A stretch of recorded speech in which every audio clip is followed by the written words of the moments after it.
કે ઈશ્વરવાદ અને અનીશ્વરવાદ અથવા તો આસ્તિકવાદ અને નાસ્તિકવાદ, ઈશ્વર છે કે નહીં? ઈશ્વર જો હોય તો એને સિદ્ધ કરવાના શું પ્રમાણ, એને જાણવાના શું પ્રમાણ, કયા પ્રકારના આર્ગ્યુમેન્ટ્સ, લોજિકલ આર્ગ્યુમેન્ટ્સ થી ઈશ્વરને સિદ્ધ કરી શકાય? અને જો ઈશ્વર ન હોય તો ઈશ્વરના અસ્તિત્વને નકારવા માટેના પણ જે આર્ગ્યુમેન્ટ્સ એ કયા? અને દર્શન અથવા તો ફિલોસોફિકલ એસ્પેક્ટ્સ થી વિચારીએ તો ઈશ્વરતા એટલે કે આસ્તિકવાદ અને એક છોડ પર, એક એક્સ્ટ્રીમ ઉપર નાસ્તિકતાવાદ, અને એની વચ્ચે પણ ઘણા ખરા એવા બધા વાદો છે, જેમ કે ઈશ્વરવાદ અને અનીશ્વરવાદના વચ્ચે એક એગ્નોસ્ટિસિઝમનો પણ એક વાદ આવ્યો છે.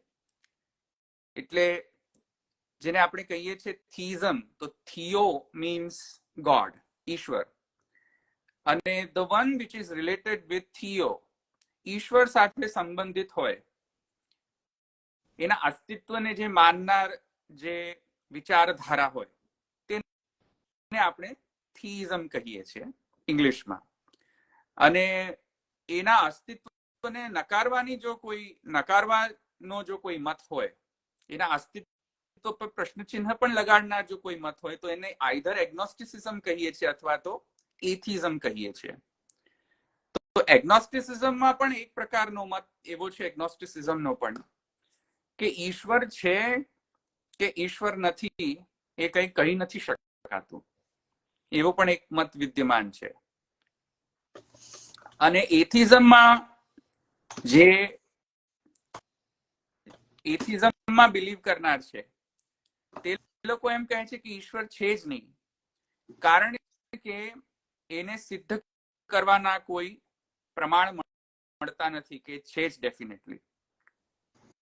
તો વ્યર્થ શા માટે ઈશ્વરના એક્ઝિસ્ટન્સને માની લેવું? કારણ કે કોઈ પુરાવા તો મળતા નથી, એને જાણવાના કોઈ પ્રમાણ મળતા નથી, એ જોઈ નથી શકાતો, એ એક્સપિરિયન્સ નથી કરી શકાતો, એને સાંભળી નથી શકાતું, એને આપણા ઇન્દ્રિયોથી, સેન્સરી ઓર્ગન્સથી એને આપણે ટચ નથી કરી શકતા, જોઈ નથી શકતા. તો શા માટે અમે ઈશ્વરમાં અમે માનીએ? તો એ લોકોનો આર્ગ્યુમેન્ટ એવો છે. અને એક ચોથો પણ એવો આર્ગ્યુમેન્ટ છે, ચોથો પણ એક મત છે, થીઇઝમ, એગ્નોસ્ટિસિઝમ, એથિઝમ, અને ચોથો છે એન્ટીથીઝમ.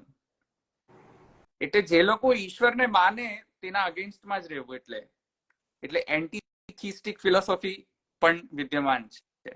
તો થીઇઝમ, એથિઝમ, એગ્નોસ્ટિસિઝમ, એન્ટીથીઝમ એ આપણો આજનો વિષય છે. કે વલ્લભ વેદાંતના પર્સપેક્ટિવથી મૂળમાં વૈદિક જે ફિલોસોફી છે, જે આપણા હિન્દુ સનાતન ધર્મનો જે મૂળ જે શાસ્ત્ર છે, વેદ, તેના પ્રમાણે ઈશ્વરવાદ કે અનીશ્વરવાદ કે એગ્નોસ્ટિસિઝમ કે એન્ટીથીઝમ પ્રત્યે આપણો કેવો વલણ છે, આપણો શું અભિપ્રાય છે, આપણો શું વિચાર છે, વેદનો શું વિચાર છે, અને સ્પેસિફિકલી વલ્લભ વેદાંતમાં શું સ્ટેન્ડ લેવામાં આવ્યો છે, શું વૈદિક જે વિચારધારા છે, શું વૈદિક દર્શન છે, તે શું ઈશ્વરવાદી દર્શન છે કે અનીશ્વરવાદી દર્શન છે, આસ્તિક દર્શન છે કે નાસ્તિક દર્શન છે, કે એગ્નોસ્ટિસિઝમ છે કે એન્ટીથીઝમ છે, શું છે, તેના પર આપણે આજે ચર્ચા કરીશું. ને તેના હા, એટલે પ્રશ્ન પુષ્ટિમાર્ગ તરફ જતા પહેલા આપણે એક પ્રશ્નને આપણે એ પ્રશ્ન પર ઉપર વધારે ચર્ચા કરવી જોઈએ, જે છે કે ઈશ્વરવાદ એટલે કે ઈશ્વર છે કે નહીં, અને ઈશ્વર છે કે નહીં એમાં એક એક્સ્ટ્રીમિસ્ટ પોઝિશન પણ આપણે લેતા હોઈએ છીએ ઘણી વખતે ધાંધલીમાં. કેમ કે જે ઈશ્વરવાદી છે એકદમ એક્સ્ટ્રીમિસ્ટ હોય છે કે નહીં ઈશ્વરને તમે ખંડન કેવી રીતે કરી શકો. એક ફંડામેન્ટલિસ્ટ ટાઈપ, એક્સ્ટ્રીમિઝમ ટાઈપ, એક ફેનેટિઝમ ટાઈપ, એક કટ્ટરવાદ પણ ઉત્પન્ન થઈ શકે છે વ્યક્તિના મનની અંદર, જે લોકો ઈશ્વરવાદી છે તે લોકો. અને જે લોકો અનીશ્વરવાદી છે, તે એથિસ્ટ છે, એ લોકોના મનમાં પણ એવું હોય છે, કટ્ટરતા પણ એમનામાં પણ હોય છે. કારણ કે મૂળમાં જે અનીશ્વરવાદ જે આવી રહ્યો છે તેમાં એક પ્રકારનો એક લોજિક કામ કરી રહ્યો છે તેમના માઇન્ડમાં, કે આપણે એને જસ્ટિફાય જ નથી કરી શકતા કેમ કે આપણે એક્સપિરિયન્સ નથી કરી શકતા. આપણે જીવાત્મા, આત્મા, ભગવાન, ઈશ્વર આ બધાને જોયો નથી, તેથી કરીને છે નહીં, તેવા આર્ગ્યુમેન્ટ્સ આપતા હોય છે. આપણે અનીશ્વરવાદના પર્સપેક્ટિવથી કહી રહ્યો છું. અને ઈશ્વરવાદના પર્સપેક્ટિવથી જો આપણે કહીએ તો એ એક્સ્ટ્રીમ પોઝિશનમાં આપણે એવા આર્ગ્યુમેન્ટ્સ આપીએ છીએ કે ભાઈ જો ઈશ્વરને તમે જો માનશો નહીં તો પછી તમે આ લોકમાંથી જશો, જ્યારે તમારું મૃત્યુ થશે ત્યારે તમે પકડાઈ જશો, પછી તમારું શું થશે. એટલે એક પ્રકારની બીક આપવામાં આવતી હોય છે અનીશ્વરવાદીઓને. એક પ્રકારની શું છે કે એક પ્રકારની આપણે કહીએ તો ધમકી આપવામાં આવતી હોય છે કે જો તમે ઈશ્વરને નહીં માનો તો તમારું ઈશ્વર ખરાબ કરશે, ઈશ્વર તમને આ કરી દેશે ને તમને આ કરી દેશે ને તમારો બધું ખરાબ થવા લાગશે. આ એક પ્રકારની ધમકીઓ આપવામાં આવતી હોય છે અનીશ્વરવાદીઓને પણ. અને અનીશ્વરવાદીઓ તરફ પણ એક પ્રકારની આર્ગ્યુમેન્ટ એ આવતી હોય છે કે તમે બધા જ અંધશ્રદ્ધાળુ છો, અંધવિશ્વાસુ છો, તમે બસ ખાલી તમે લોજિક વાપરતા નથી, તમે બધા જ બુદ્ધિને બંધ કરીને બેસીને તમે બધા ઈશ્વરવાદીઓ ઈશ્વરને માની લેતા હોવ છો. તો એના કારણે શું થતું હોય છે કે જે તથાકથિત ગોડમેન હોય છે, જે એ લોકો મિસયુઝ કરતા હોય છે આ ઈશ્વરવાદના કારણે. કારણ કે એને ડરાવીને રાખે ટુ ધ ગન પોઈન્ટ કે તમે જો ઈશ્વરને નહીં માનો તો તમને આવું થશે. તો એક પ્રકારનો એક ડર અંદર પેદા કરવામાં આવતો હોય છે બધાના મનમાં. અને ઈશ્વરવાદને લઈને મિસયુઝ કરીને પોતાના જે કાંઈ પણ એજન્ડા હોય તેની પૂર્તિ કરવામાં આવતી હોય છે એ લોકો દ્વારા, એ તથાકથિત ગોડમેન દ્વારા. તો એવી રીતે અનીશ્વરવાદમાં પણ એવા પ્રોબ્લેમ્સ તો છે જ કે જ્યાં over Reliance in science, over Reliance in વિજ્ઞાન, કે જે વિજ્ઞાન કે છે એ બધું સાચું જ છે. તો વિજ્ઞાનમાં એટલી બધી અંધશ્રદ્ધા હોય છે અનીશ્વરવાદીઓને, તેવી રીતે ઈશ્વરવાદીઓને ભગવાનમાં એટલી જ હદ સુધીની અંધશ્રદ્ધા હોય છે. તો બંને બાજુથી સોલિડ આર્ગ્યુમેન્ટ્સ તો આવી રહી છે. તો આ સેશનમાં આપણે શું કરીશું કે એક સોલિડ આર્ગ્યુમેન્ટ જે તમને અનુભૂત થઈ હોય એવી સોલિડ આર્ગ્યુમેન્ટ ઈશ્વરવાદી કે અનીશ્વરવાદી તરફથી ઈશ્વરને સિદ્ધ કરવા માટેની કોઈક સોલિડ આર્ગ્યુમેન્ટ જો તમને કોઈ કરી હોય કે તમારા મનમાં આવી હોય તો એ આપણે કોઈ એક આર્ગ્યુમેન્ટ આપણે લઈશું ઈશ્વરવાદ ને જસ્ટિફાય કરવા માટે અથવા તો અનીશ્વરવાદને જસ્ટિફાય કરવા માટે. અને પછી આપણે જે વૈદિક આપણો જે દર્શન છે તેમની શું ફિલોસોફી છે, તેમનો શું પર્સપેક્ટિવ છે ઈશ્વરવાદ માટે અને અનીશ્વરવાદ માટે, અથવા તો એગ્નોસ્ટિસિઝમ માટે કે એન્ટીથિઝમ માટે વૈદિક દર્શનનો શું પર્સપેક્ટિવ છે, તેના પર પણ આપણે 15 મિનિટ આપણે ચર્ચા કરીશું અને પછી આપણે પ્રશ્નોત્તરી લઈશું ઓડિયન્સમાંથી. તો Nupur, I'll go back to you. You were sharing your story, how you were how was your journey, તારી જે જર્ની હતી from being an atheist all the way through like becoming a Vallabh Vedant student now. So it's quite a journey for you. So, when you look back into you being an atheist at that time, શું વિચાર ચાલતા હતા તમારા માઇન્ડમાં કે કેમ ઈશ્વર નથી? તમારા મનમાં કોઈ એક સોલિડ આર્ગ્યુમેન્ટ એવો કયો હતો કે જેના કારણે you were absolutely sure that the God does not exist? What was that one solid argument that you have had in your mind? I think because I grew up in such a big religious family, and the practices that they were doing, like religious practices that were happening every day, seva chalti thi roj, તો એ એટલું એટલે એ extreme એક જોયું હતું મેં મારા હિસાબથી. ત્યારના હિસાબથી મારા માટે બહુ મોટું એક્સ્ટ્રીમ હતું કે આવી રીતે તમારે રિલિજન ફોલો કરવાનો છે, અને એ એક મોટું ઓલું હતું કે એટલું બધું why do have to do so much. તો એ એક મારી માટે બહુ મોટો પોઈન્ટ હતો કે you don't have to be bound by this things. અને બીજું એ હતું કે રિલિજનના નામ પર કેટલું વાયલન્સ થાય છે અને કેટલું ડિસ્ક્રિમિનેશન થાય છે. તો those were the two like main drivers for me to actually એવી રીતે વિચારવા માટે કે ગોડ, આપણે વિચારીએ God created human, but I started very strongly feeling that humans only created God for their own convenience, to develop a sense of othering. But then I see. So I think to summarize, તમારો જે argument હતી એ હતી કે જો ઈશ્વર હોય તો ઈશ્વર બધાનું શુભ જ કલ્યાણ જ કરે. તો દુનિયામાં જે વાયલન્સ થઈ રહી છે, ટેરરિઝમ થઈ રહ્યું છે ધર્મના નામે, તે જો ઈશ્વર હોત તો ન થાત, કેમ કે ઈશ્વર થવા ન દત, કારણ કે ઈશ્વર સર્વ કલ્યાણકારી છે. તો જો ઈશ્વર સર્વનું કલ્યાણ જ કરતો હોય તો સૃષ્ટિમાં ટેરરિઝમ, વાયલન્સ એ હોવું ન જોઈએ. તેથી કરીને કેમ કે સૃષ્ટિમાં વાયલન્સ, કેમ કે સૃષ્ટિમાં ટેરરિઝમ, કેમ કે સૃષ્ટિમાં પાર્શિયાલિટી છે, તેથી કરીને that proves that the God does not exist.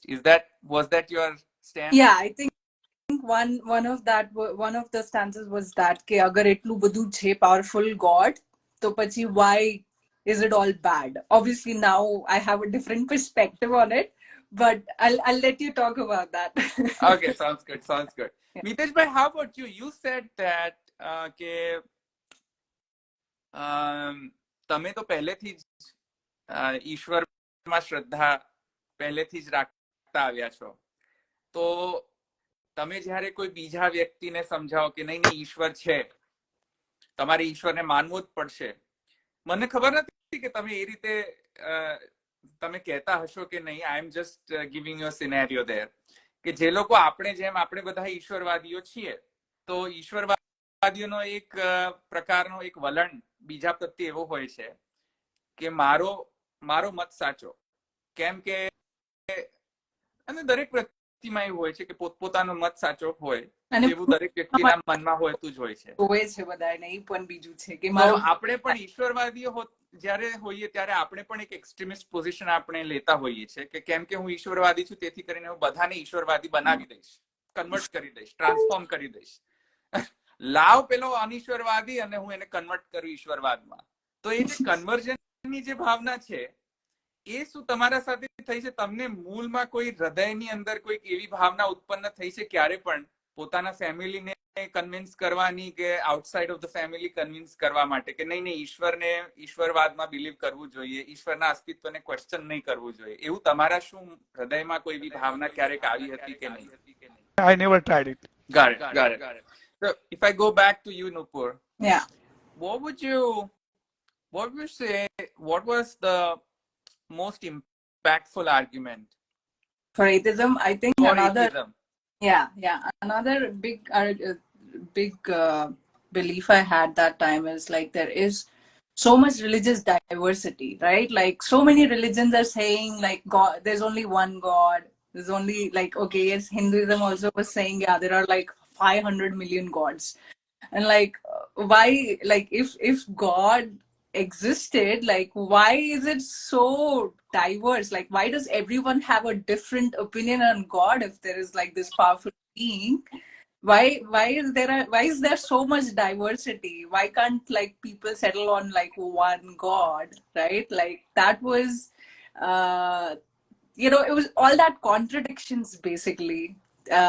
કે અગર તમે મેથ્સમાં મને આવીને કે 1+1 = 2, પછી કોઈ બીજી ટીચર આવીને મને કે 1+1 = 5, 1+1 = 100, તો પછી મારે કયું બિલીવ કરવું? એના કરતા like I stay away from math. Stay away from it. Now, that's a solid argument. Like, I think I've seen also many people take that stand કે આટલા બધો diversity અને આટલા બધા મલ્ટિપલ ઓપિનિયન્સ, આટલા બધા પરસ્પર વિરુદ્ધ ઓપિનિયન્સ હોય અને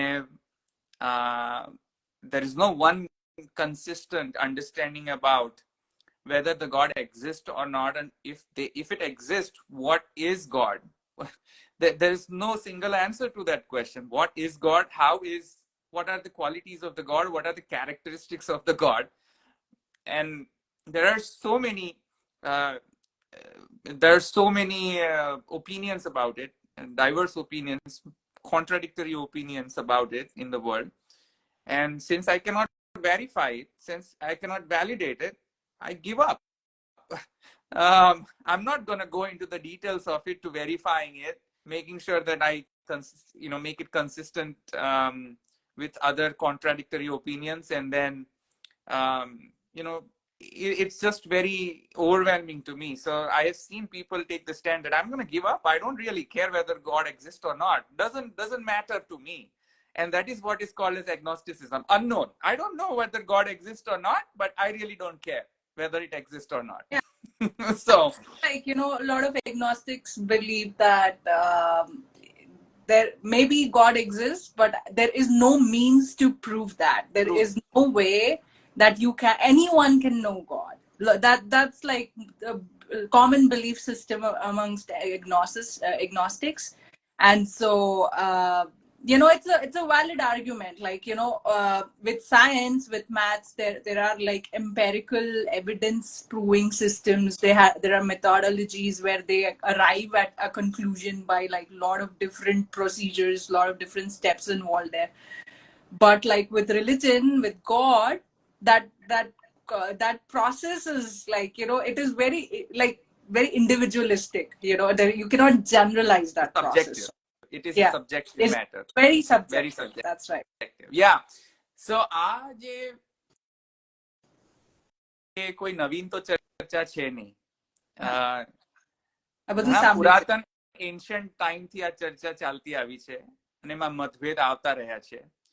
અને if you track back the tradition of Anishwarvad and the Ishwarvad, both, or agnosticism as well, if you track back the origins of it, I think we can trace back the origins to the Vedic Kal, the Vedic period. And Vedic period માં પણ, Vedic કાલ માં પણ આવા મતભેદો હતા. જેમ કે ચારવાક જો કોઈ ફિલોસોફીનો સ્ટુડન્ટ હોય તો એમને ખબર હશે. ચારવાક એમ કહેતો હતો કે યાર તમે લોકો ઈશ્વરને જોયો નથી, તમે લોકો ઈશ્વરને સેન્સ નથી કરી શકતા, જોઈ નથી શકતા, સાંભળી નથી શકતા, ટચ નથી કરી શકતા, તો શા માટે બિલીવ કરવો જોઈએ ઈશ્વરને?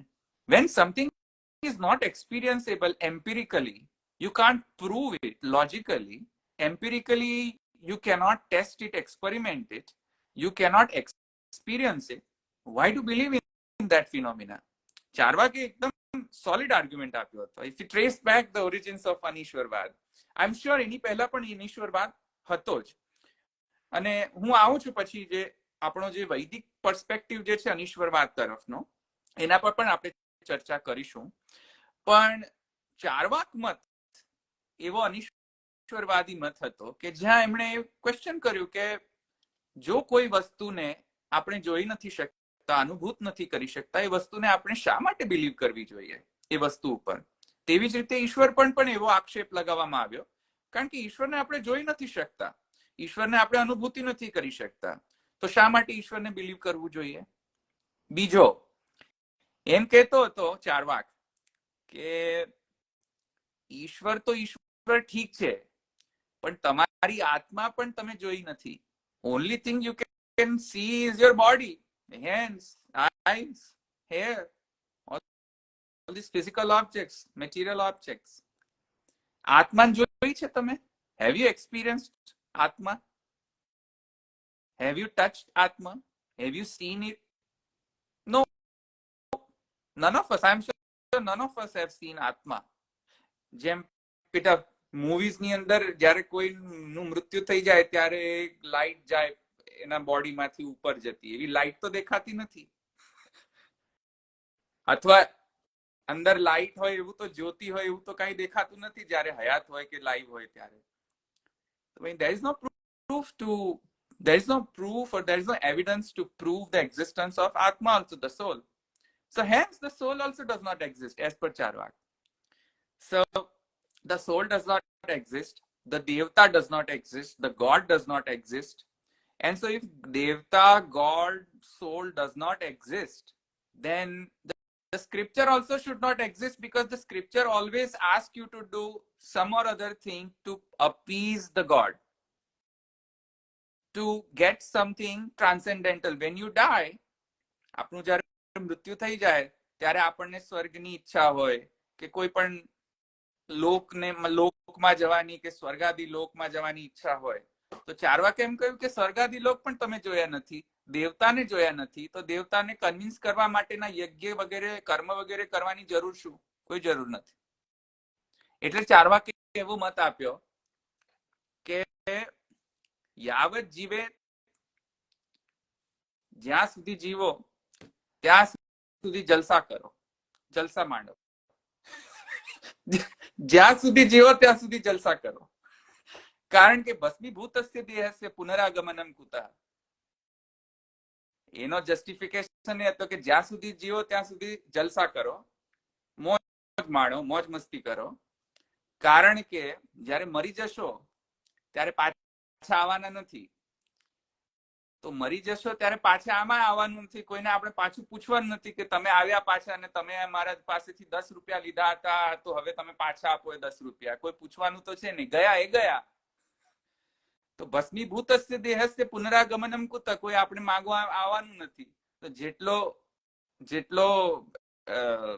જેટલો પણ જલસા કરવો હોય દુનિયામાં, જિંદગીમાં, એ કરી લો જલસા.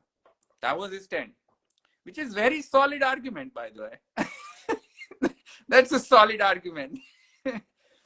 અને પછી આવે બુદ્ધ. બુદ્ધે એમ કહ્યું કે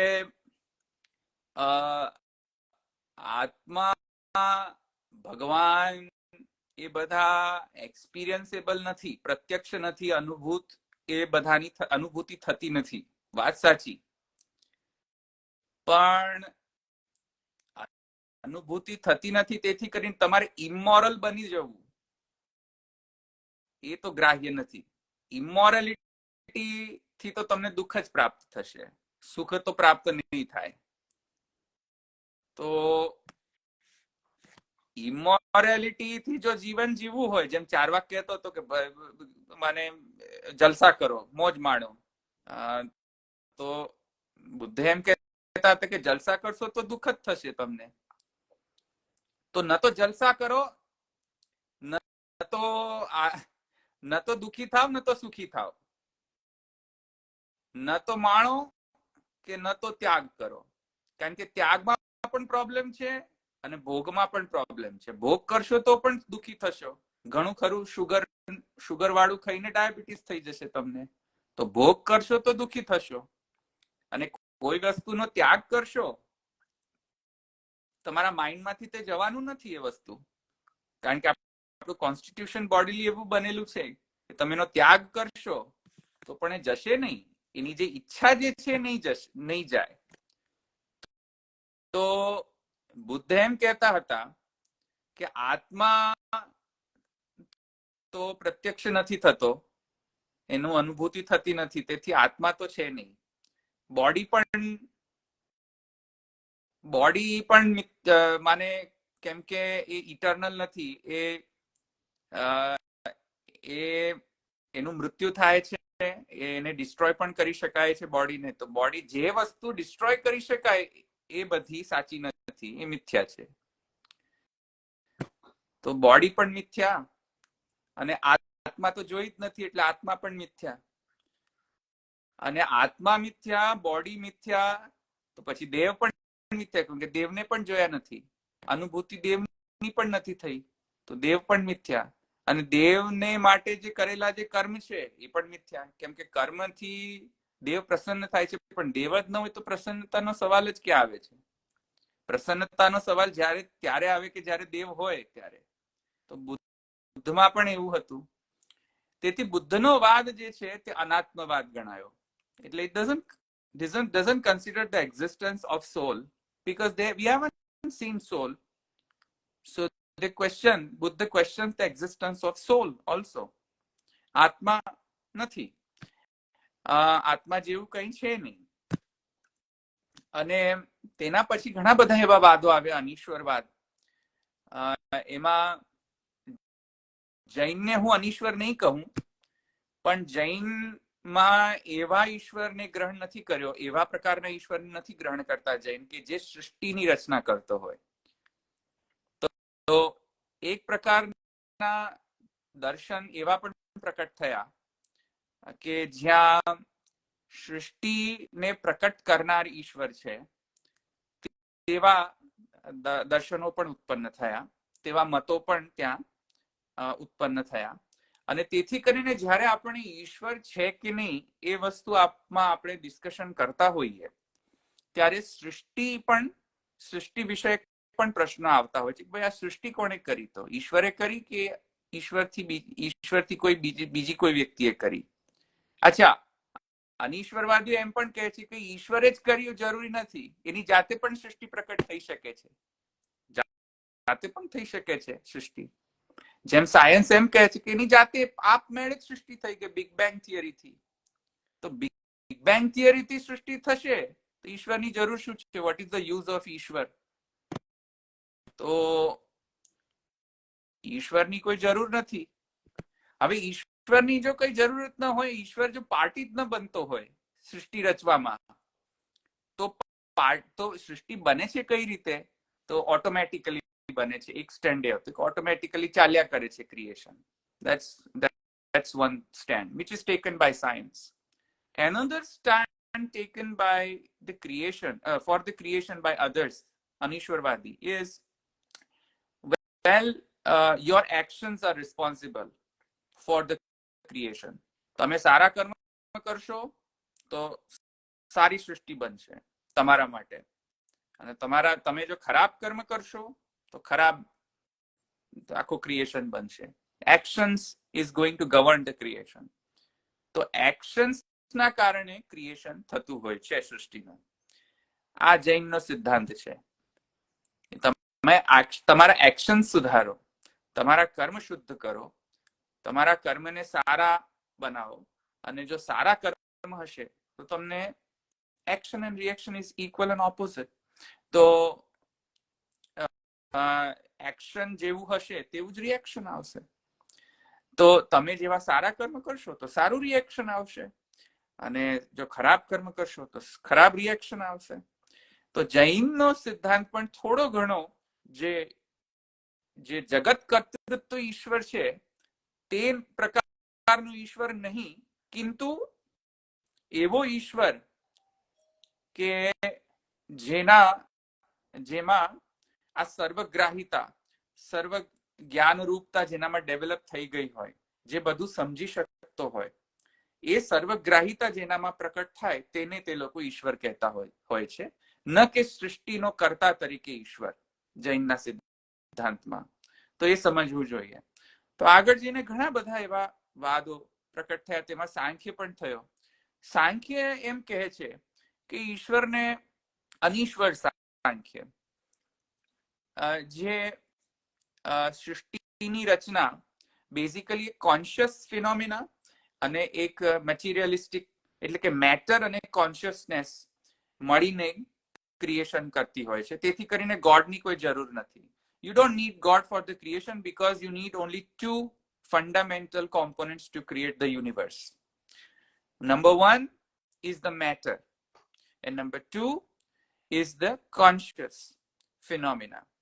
પ્રકૃતિ અને પુરુષ, પ્રકૃતિ અને પુરુષ જ્યારે ભેગા થાય ત્યારે સૃષ્ટિની રચના કરતા હોય છે. એમાં ઈશ્વરની શું જરૂર? ઈશ્વરની કોઈ જરૂર નથી. એની જાતે ભેગા થતા હોય છે, એના જાતે છૂટા પડી જતા હોય છે. જ્યારે ભેગા થાય ત્યારે ક્રિએશન થાય, ને જ્યારે છૂટા પડે ત્યારે ડિઝોલ્યુશન થાય, લય થઈ જાય. તો ઈશ્વરની જરૂર શું છે? ઈશ્વરની કોઈ જરૂર નથી. અચ્છા, ત્યાં એને કમ્બેટ કરવા માટે એક લોજિશિયન થઈ ગયા, ઉદયનાચાર્ય.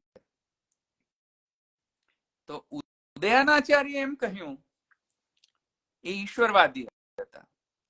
નૈયાયિક કહેવાય, લોજિશિયન નૈયાયિક હતા. તે પ્રકાંડ નૈયાયિક હતા તે, અને લોજિકના બેઝિસ પર ઈશ્વરને તેમણે પ્રૂવ કર્યો.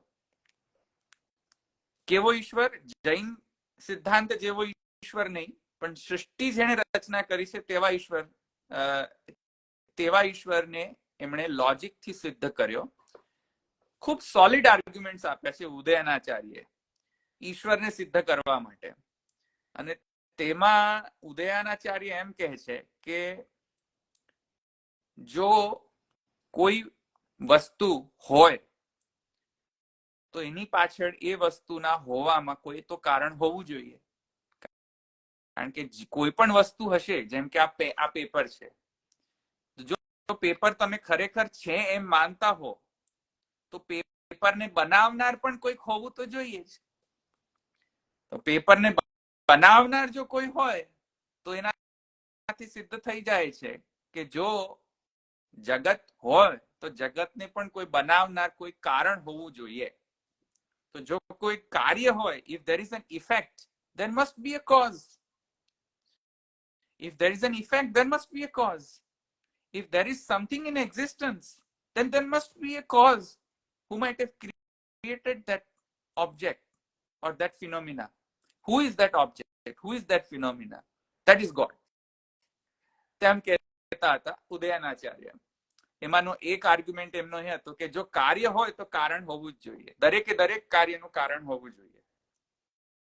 બુદ્ધ એમ કહેતા હતા કન્ટેન્ટ કરવા માટે ઉદયનને, એના અગેન્સ્ટમાં કહેતા હતા બુદ્ધ ભગવાન ઉદયનને કે ભાઈ તમે એમ કહો છો કે દરેક કાર્યનું કારણ હોવું જોઈએ, તો દરેક કાર્યનું જો કારણ હોવું જ જોઈએ તો ઈશ્વર પણ જો કાર્ય હોય તો ઈશ્વરનો કોણ કારણ?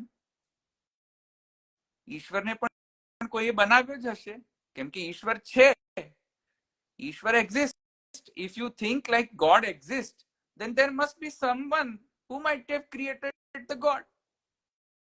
As per your logic. Then got questioned by Buddha that if you say that every cause must have every effect must have a cause, and that is God. તો એનો અર્થ છે કે ગોડ પણ ઇફેક્ટ થઈ ગયો, ગોડ પણ કાર્ય છે. અને જો ગોડ કાર્ય થઈ જાય તો એનો પણ કારણ હોવું જોઈએ. તો ગોડનો કારણ કોણ? ગોડનો ઈશ્વર કોણ? ઈશ્વરનો પણ ઈશ્વર કોણ? અને જો ઈશ્વરનો પણ ઈશ્વર હોય તો પછી એ ઇન્ફાઇનાઇટ રિગ્રેસ થયા કરશે કે પછી એ ઈશ્વરનો ઈશ્વર કોણ? અચ્છા, એ ઈશ્વરનો પણ ઈશ્વર જો હોય તો પછી એનો પણ ઈશ્વરનો પણ ઈશ્વર કોણ? તો ક્યારે પાર જ નહીં આવે કે એ તો ઇન્ફાઇનાઇટલી ચાલતું જ રહેશે. તો God will never be proven as per Buddha Bhagwan. You can never prove the existence of God based on the arguments given by the logicians, based on the arguments given by Udayan. But Udayan did a great job. જો કોઈને લોજિકથી ઈશ્વરને prove કરવો હોય logically, તો ઉદયનાચાર્યનો એક ગ્રંથ છે ન્યાય કુસુમાંજલિ. તો ન્યાય કુસુમાંજલિમાં મુખ્ય 10 લોજિકલ આર્ગ્યુમેન્ટ્સ આપવામાં આવ્યા છે ઈશ્વરને સિદ્ધ કરવા માટેના. એમાં કોઈ પણ પ્રકારનો વૈદિક, કોઈ પણ પ્રકારની શ્રદ્ધા, કોઈ પણ પ્રકારની વૈદિક સ્ક્રિપ્ચર કે કોઈ પણ વૈદિક પ્રમાણની આવશ્યકતા નથી. પ્યોર લોજિકના બેઝિસ પર ઉદયનાચાર્ય ઈશ્વરને સિદ્ધ કરીને બતાવ્યો છે કે ઈશ્વર એક્ઝિસ્ટ. એમાંનો આજે એક આર્ગ્યુમેન્ટ એ હતો કે જો ઇફેક્ટ હોય તો કોઝ હોવું જ જોઈએ. તો એના અગેન્સ્ટમાં પણ મેં તમને આર્ગ્યુમેન્ટ કહીને બતાવી બુદ્ધ ભગવાનની. તો એનાથી એટલો આર્ગ્યુમેન્ટ સોલિડ નથી બની શકતો. પણ ખેર ઉદયને ખાલી એક જ આર્ગ્યુમેન્ટ નથી આપ્યા, 10 આર્ગ્યુમેન્ટ આપ્યા છે. ન્યાય કુસુમાંજલિ ગ્રંથ જો કોઈને ભણવો હોય તો એ please Nyaya Kusumanjali by Udayanacharya to prove the existence of God through logic. If you are curious to learn that, read that book. Google પર સર્ચ કરશો તો કદાચ મળી પણ જશે. I don't know if you can get that book in Gujarati or not. I have not seen it. મુખ્યત્વે તો એ સંસ્કૃતમાં જ હોય છે અને મે બી ઇંગ્લિશમાં કોઈ ટ્રાન્સલેશન કર્યું હોય તો that would be great. I don't know if that exists or not, that English translation exists or not, but you feel free to search on Google in archive.org or plain simple Google search. Nyaya Kusumanjali. There, like the summary of that is there on Wikipedia if someone wants to look up. Yeah, your video is not coming by the way, Nupur. Yeah, sorry. Yeah. So a lot of talking, but I hope this helps. In our next session, what we are going to do is આપણે વૈદિક perspective શું છે, વૈદિક દર્શન શું કહે છે આ વિષયમાં. શું વૈદિક દર્શન ઈશ્વરવાદી છે કે શું વૈદિક દર્શન અનીશ્વરવાદી છે? જો અનીશ્વરવાદી હોય તો કેમ, અને જો ઈશ્વરવાદી હોય તો કેમ, અથવા કોઈ ભિન્ન જ વૈદિક દર્શનનો સ્ટેન્ડ છે, એ આપણે નેક્સ્ટ સેશનમાં સમજીશું. અને એના જે આર્ગ્યુમેન્ટ્સ છે, જે વેદ આપી રહ્યો છે, તે પણ આપણે જોઈશું. અને મુખ્ય રૂપથી આપણે એ પણ જોઈશું કે કોઈ પણ જ્યારે આપણને આર્ગ્યુમેન્ટ આપવામાં આવે કે ઈશ્વર છે ની બાબતમાં કે ઈશ્વર નથી ની બાબતમાં, ત્યારે એક વૈદિક દાર્શનિક જે છે એ કઈ રીતે એને એપ્રોચ કરતો હોવો જોઈએ, કઈ રીતે આપણે સબ્જેક્ટ મેટરને ડીલ કરવું જોઈએ, કઈ રીતે આપણે એની સાથે કોન્વર્ઝેશનમાં ઉતરવું જોઈએ, અને કઈ રીતે આપણે આપણા મતને આપણે એક્સપ્રેસ કરવો જોઈએ. એ જે મોડલ છે, એ જે ફ્રેમવર્ક છે, એ વૈદિક દર્શનમાંથી આપણને મળશે, જે એકદમ સહિષ્ણુ છે, પરધર્મ સહિષ્ણુ છે, પરમત સહિષ્ણુ છે, સર્વ મત સહિષ્ણુ છે. એવો જે એક યુનાનિમસ હાર્મોનિયસ જે ફ્રેમવર્ક આપે છે વૈદિક દર્શન આપણને, તે પ્રમાણે આપણે નેક્સ્ટ ટાઈમ આપણે જોઈશું કે વૈદિક દર્શનનો શું ફ્રેમવર્ક છે. એ આપણે નેક્સ્ટ સેશનમાં જોઈશું. અત્યારે આપણી પાસે 5 કે 10 મિનિટ છે, તો આપણે ઓડિયન્સમાંથી પ્રશ્ન લઈ લઈએ. So feel free to drop your questions. We'll be happy to answer your questions. All right, let's see if there are any questions. All right, I see Umang Kunj, Amit, Anubhav, Bhavna, so many of you have joined. Let's see if there is any question. I hope you understood the stand taken by Charvak, Buddha, ઉદયનાચાર્ય એટલે કે નૈયાયિક અને સાંખ્ય. આ બધા જ કોઈક ના કોઈક પ્રકારથી નિરીશ્વરવાદી હતા. Sorry, not the ઉદયનાચાર્ય. ઉદયનાચાર્ય was the extreme ઈશ્વરવાદી, and અનીશ્વરવાદમાં આવશે ચારવાક, બુદ્ધ, જૈન, અને what was the other thing? Buddha, Jain, and નિરીશ્વર સાંખ્ય. તો નિરીશ્વર સાંખ્ય એ બધા અનીશ્વરવાદમાં આવશે, અને જે ઉદયનાચાર્ય છે તે કટ્ટર ઈશ્વરવાદી હતા. તો એમનો વાદ ત્યાં આવશે. Any questions? Feel free to ask any question based on your any experience you have it, or any question regarding what we discuss. જે નુપુરે પણ ડિસ્કસ કર્યું, maybe the same question you may have it, અથવા તો મેં discuss કર્યું એ પણ તમારા question હોઈ શકે છે. Just ask any question in what you are feeling about God exists or not exists, and any question we can definitely take it into the next session or maybe in this session. Hey, by the way, if there are no questions, I just want to tell you that And I see there is one There question. is a So Stephen Hawking. Stephen Hawking was a great metaphysicist. I think all of you might know him, might have known him. But Stephen Hawking એમ કહેતો હતો કે જે universe છે અથવા તો multiverse જે theory છે તેની સ્ટીફન હોકિંગની જે મલ્ટીવર્સની જે થિયરી છે અથવા જે યુનિવર્સની જે થિયરી છે તેમાં સ્ટીફન હોકિંગ એમ કહેતો હતો કે ગોડની કોઈ જરૂરત જ નથી, એની જાતે જ બિગ બેંગ થી અથવા તો ઓસિલેટિંગ સ્ટ્રિંગ થિયરી થી અથવા એક્સપેન્ડિંગ યુનિવર્સ થી યુનિવર્સ સિસ્ટમેટિકલી ચાલી રહ્યો છે. For some reason, Stephen Hawking used to say that for some reason, the whole universe or metaverse are functioning in a completely harmonious and orderly and systematic fashion for some reason. So at least Stephen Hawking believe to karto hato based on his experiments, based on his knowledge, because he was a metaphysicist, that there is some kind of order, some kind of system, some kind of harmony, some kind of orderly or some kind of order in this whole world, in this universe, in this multiverses. Now, do you need somebody to create that order in the form of God? Not necessary.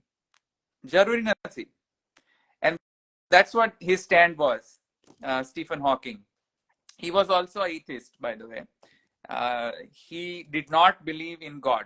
He was absolutely against believing any such kinds of concepts that might lead into believing the existence of God. But this was his belief, Stephen Hawking. And we will also take it up his argument in our next session. What is the Vedic perspective on this? How would Ved answer this stand by Stephen Hawking? So we'll take that up in the next session. Okay, so question from Priyan. Can you explain more differences between Jain and Buddhist? Yes, well, in terms of the existence of the God, yes, I can explain you more differences between Jainism and Buddhism.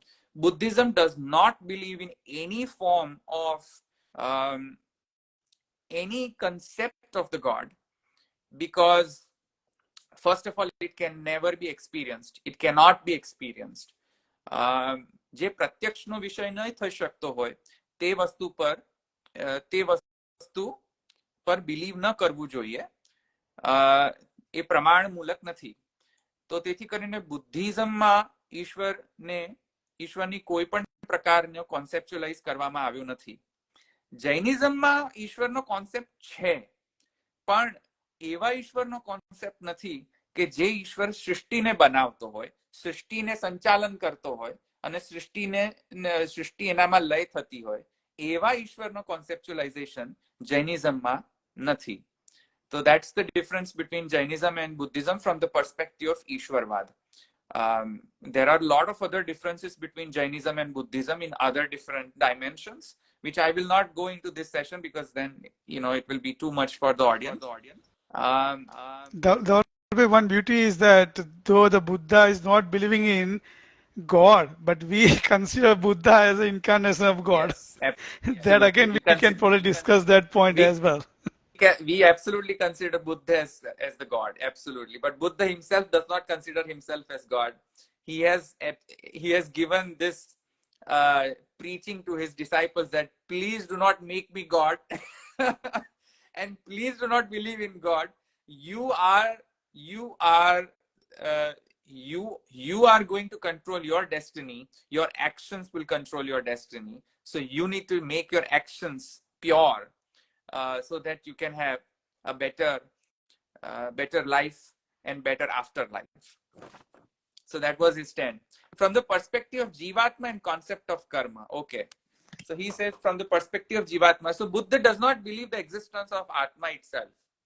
Atma is not something eternal phenomena as per Buddhism, because Atma is ever changing, and something which is ever changing is not eternal. That's what the Buddha used to believe. Just like body, Atma is also destructible. as per Buddha. But as per Jain, Atma is an eternal phenomena. The concept of the karma also is more or less similar. કર્મથી સૃષ્ટિ પ્રકટ થાય છે, Jain believe કરે છે. અને બુદ્ધમાં પણ કર્મમાં બહુ વધારે focus આપવામાં આવ્યું છે કે તમારા કર્મ શુદ્ધ કરો, તમારા કર્મ જેવા તમે કરશો તેવી રીતે તમને એક્શન એન્ડ રિએક્શનના બેઝિસ પર તમને ફલ મળશે. તો તમારી જે લાઈફ જે છે એ તમે તમારા એક્શન સુધારવામાં સ્પેન્ડ કરો. બુદ્ધનો જે સ્ટેન્ડ હતો એક્શનના પ્રત્યે એ હતો કે જેટલો તમે ઓછો એક્શન લેશો, જેટલું તમે રિએક્શન ઓછું આપશો, તેટલું તમે ન્યુટ્રલ થતા જશો. End moment you go away from reacting, moment you recede back from reacting to any of your phenomena, you will have more and more peace in your life. કારણ કે જેટલું તમે રિએક્શન આપશો તેટલું વધારે તમને પ્રોબ્લેમ કરશે. તો રિએક્શન પણ તમને સુખ આપશે, રિએક્શન દુઃખ પણ આપી શકે છે. તો સુખ અને દુઃખ એ બંનેનો રીઝન છે રિએક્શન. Do not react. જો તમે રિએક્શન આપશો તો કંઈક ને કંઈક રિએક્શનનું પણ રિએક્શન આવશે. સો that's what Buddha used to say. And Buddha એટલા માટે જ જ્યારે કોઈ પ્રશ્ન કરતા એમને ત્યારે અમુક વખતે ચૂપ થઈ જતા, silence. He used to become silent. He did not used to answer some of the questions also, because moment you answer the question, you're going to invite the other arguments from the other side, and then it's going to lead into contention, and if it leads into contention, it leads into dukh. So rather than understanding, you should make your actions pure. That's what his stand was. Anyhow, let's move on to the next question. Can you please explain in short a view of Sri Vallabhacharya ji about Atma? Yeah, well, sure. We are going to take up the viewpoint and perspective of Atma and Brahman and the universe and the concept of God as per Vallabhacharya ji, and not just as per Vallabhacharya ji, as per the Vedic darshan in our next session. So hopefully we'll clarify that. But in short, Atma is eternal as per Vallabhacharya.